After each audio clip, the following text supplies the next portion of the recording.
This was one of three big, what you might call race cases this term. Case number one was Alabama redistricting. In a move that surprised a lot of people, we talked about it last time.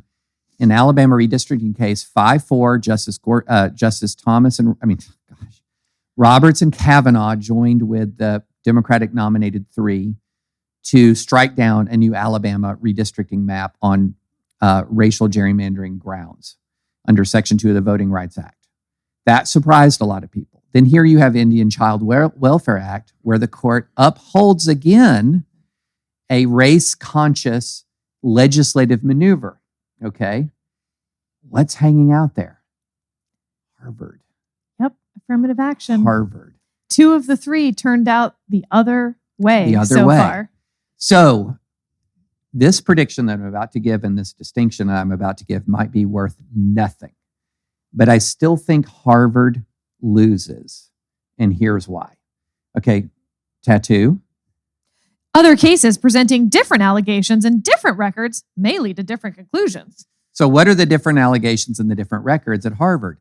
So the key part of Alabama and the key part of Indian child welfare case was the history. And so what Gorsuch did and what Roberts did, Gorsuch did in his concurrence and what Roberts did in his majority opinion was painstakingly detailed the history here. And the most important sentence in the Alabama case was something along the lines of the 115 years between the end of Reconstruction and the early 1990s, Alabama did not send a single Black member of Congress to Congress. That Alabama redistricting had been so race conscious that it had essentially stripped almost 30% of the population, despite being geographically compact and racially polarized in voting, of representation in Congress. History mattered. Gorsuch, history mattered. Both of those things, the element that mattered was the evidence of invidious discrimination. Oh, the history I think is going to matter in Harvard too. It's just the history goes the other way. Boom. They started using holistic, quote unquote, applications for the purpose of excluding Jewish students. Then it turned into Asian students. So what would be the Always a minority, by the way. Right. It's never been used to discriminate against white students. Right. In fact, legacy admissions discriminate in favor of white students. That's right. But so who is the invidious discriminator here? So in Alabama, it was Alabama. In the Historically. Historically. In the Indian Child Welfare Act cases, historically, the invidious discriminator was the United States government and all the state governments and every layer of American government. They were all the invidious. Who's discriminating now? Who's the invidious discriminator? Again, historically, in these cases, it's the schools themselves. Schools themselves. Who are now trying to use the exact same policy, but to say they're doing good discrimination. But it's still discrimination. Exactly. And also the other interesting difference between, say, the Alabama case, which Alabama, the Voting Rights Act was upheld in 1966, saying that exceptional circumstances require exceptional measures. And the exceptional circumstance was that history of discrimination that required an exceptional measure. The interesting thing about the university affirmative action cases is they are not rooted in historical discrimination as a justification for affirmative action. They're rooted in diversity. Which legally I think is going to be incredibly important to these Hugely. opinions. They're not claiming that they're undoing previous harms. Right. They're claiming that it's important for this class or the last class or the next class to have a diverse environment in which to educate, and that it's up to the school to decide what that environment is. Exactly. And that's why they need to discriminate against people on the basis of race. And that's why they're engaging in what looks an awful lot like invidious discrimination. So the word invidious is, I keep saying that like I'm just assuming that everyone knows what it means. It's a word that is... Ipsa dixit. It's a word that is not quite, it's not a synonym for malicious. But what it essentially means is irrational discrimination. It means discrimination malicious is a subset of it. So in other words, if I'm intentionally harming you, I'm trying to intentionally harm you on the basis of race, that would be invidious.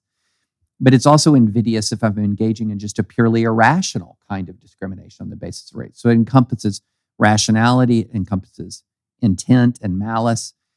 And what's some of the evidence in the Harvard case? In the Harvard case, some of the evidence indicates that they downgraded systematically the personal rating of Asian American applicants.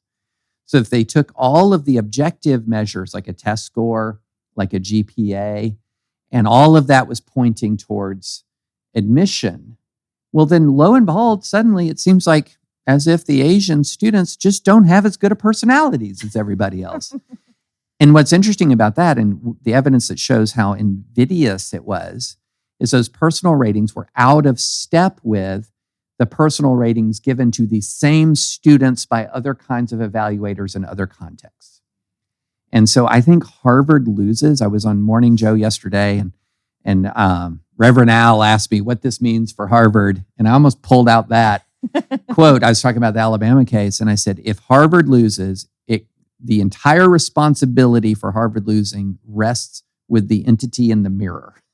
When it looks in the mirror, they did this to themselves, and I think you're going to see a different outcome. This may age poorly, but I think you're going to see a different outcome because of the invidious discrimination coming from the school itself. So that's my album side. All right, let's take some questions, and we'll try to repeat the questions after you ask them. Yeah, blue shirt. Right. So the question is, if Harvard comes out the way you think, David, will it sweep away affirmative action completely? No. Correct. No. It will not. So what it will do is it will end, if it comes out the way I anticipate. So the narrowest possible ruling would be something along the lines of, okay, you can continue to use race as a factor, but just don't be Harvard. That would be the narrowest possible ruling. Harvard uses check boxes, so you actually have to check what race you are to apply. But basically, under the previous ruling, under Grutter and Gratz, you can use holistic admissions that does take into account race. What they'd be saying is Harvard isn't doing the thing that we said they could do by having the checkbox in the first place. That is the narrowest That's ruling. the narrowest ruling. I think the more likely, slightly bigger ruling is race-based discrimination for the purpose of fostering diversity is out. Yeah. Now, that then leaves, what about race-based considerations for purposes not related to diversity sort of as an abstract goal, but what if, and this came up as I recall in the oral argument, what if you're looking at affirmative action for descendants of enslaved persons? Or affirmative action for people who have overcome hardship. You know, one of your essays could be name a time that you overcame adversity. You write that essay about how you grew up in a segregated neighborhood and faced racial discrimination. You don't light that essay on fire. It is race-based in that sense, or rather, it's adversity-based, but the adversity comes from race. Right. And that will be fine. Right. I think that is, Class-based, I think will be fine. So one of the things that the plaintiffs in the case did, those who are challenging the Harvard rule, did that was very, very shrewd, is they put into evidence an enormous number or several different kinds of scenarios about how you could change the way Harvard does admissions to eliminate race as a factor and still achieve a diverse student body. So what were some of them? We'll take students who are poor students and give them the same break you give your average lacrosse player. So one of the things that a lot of people don't know in the Ivies is a lot of the Ivy athletes have a pretty substantial admissions break. So what if you took poor students and you gave them the same advantage that athletes get? You'd have a more diverse class. Famous people's children. Legacy and famous people's children. The Dean's List kids. They don't get a break. Does not mean what you think it means. No. What if you get rid of legacy? You get a more diverse class. I mean, there's all kinds of ways. And the school had good pushback to that. Legacy is how they create a community and build financial resources. Sure, Harvard may be fine, but what about all these other schools? And on the socioeconomic thing, I was actually pretty deeply persuaded that what you don't want is to have a school where, in order to have that kind of diversity, you use only socioeconomic criteria. And so now all the poor kids are Black and brown and all the rich kids are white, so that your experience for 4 years is going to almost subconsciously inculcate that thought as you walk out into the world. That's not a great experience either. Right. I don't think there is any perfect way to achieve the kind of class composition. And the other, but worth noting that California, Michigan, Texas, those 3 states are the biggest, states have already banned affirmative action and the sky hasn't fallen. California schools have gotten more diverse Right. since they banned affirmative action. So while there's no perfect way to do it, I would argue there are tested and better ways to do it. Exactly. Texas topped 10%, California, Michigan, they've all done great. Exactly. And none of those other ways involve invidious racial discrimination, involve systematically downranking an entire class of people on the basis of allegedly poor personality, like that kind of thing. So, yeah, I think the Harvard case is going to be substantially different. And then I think one of the legacies of all of these cases that you'll see is that if you're going to be doing a race-based classification going forward, you better be tracing it to harm. Like you better be drawing straight lines to specific harms. And if you're not drawing straight lines to specific harms, then good luck with that is going to be my kind of view on where the case law is going to go from here. Because if the court was going to be eliminating racial classifications and race conscious classifications, Alabama would have come out differently. Indian Child Welfare Act would have come out differently.